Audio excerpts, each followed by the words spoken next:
I now recognize Mr. Mast for 5 minutes for questions. Thank you, Chairman. Appreciate it. Secretary, General, nice to see you both. You guys are a pretty new team working together. Getting along well? All right.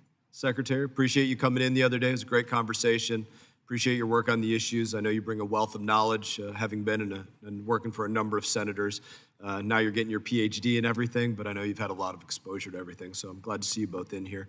Just want to have a little conversation about something I frequently do, Lake Okeechobee. It's the biggest thing that affects me as it relates to the U.S. Army Corps of Engineers.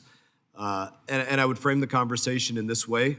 Corps of Engineers does not like to deal with issues of, quote, water quality, but water quality affects us all.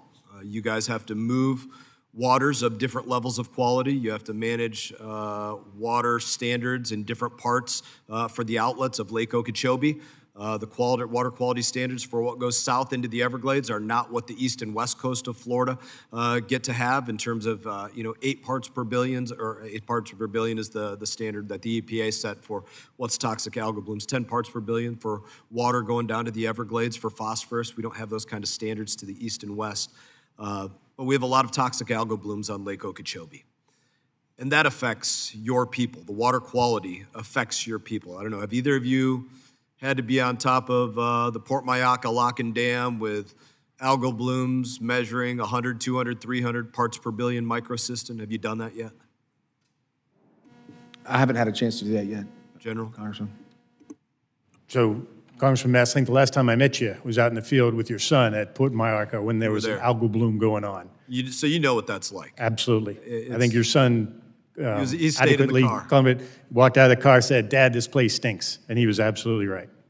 And so the point is that quality, your people got to stand on that. How many hours a day? 8, 10 hours a day, breathing those things in. It's serious. And just as much as it's serious for your people in uniform out there working daily, weekly, monthly on top of that, it's the same level of seriousness for our people that have that discharge to them. So the point of the conversation I just want to have for a couple minutes, you guys are a new team coming in. What do you feel like we can do to protect my people on the East Coast that get that dumped on them when we don't receive any benefits? The people on the West Coast that get that dumped on them even though they want a minimum level of water flowing to them because they have a natural connection, we have an unnatural connection. And your people that have to sit on top of this and work every day. What can we do to work on this?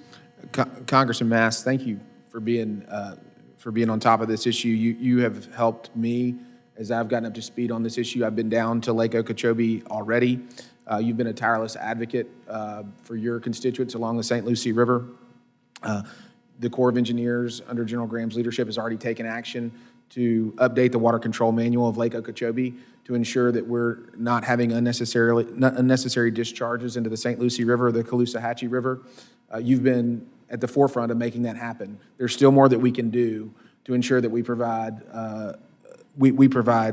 for the Everglades Restoration Project, and we provide for flood control throughout Central and South Florida without negatively affecting your constituents. And so I look forward to working on this with you. You've been an incredible advocate for the interest of your constituents. Look forward to working with you also. General, anything to add? One piece I'd add, Congressman Mast, I know you've been a great supporter of this, is research and development that we can do when the harmful algal blooms erupt, that we have a tool to combat that. South Florida Water Management District has some pretty good tools that we've used. We're going to continue that research and development.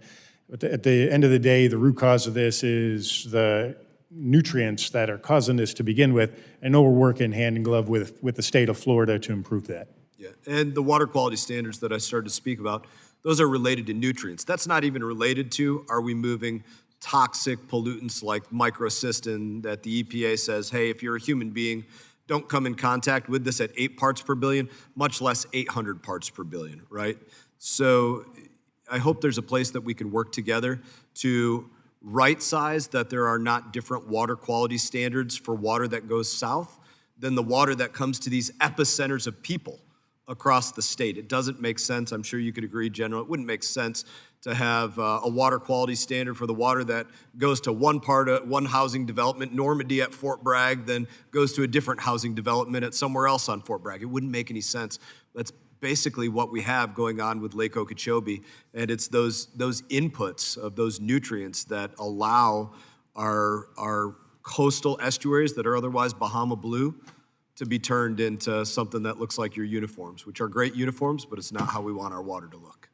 And so in that, my time's about expired. I look forward to working with both of you.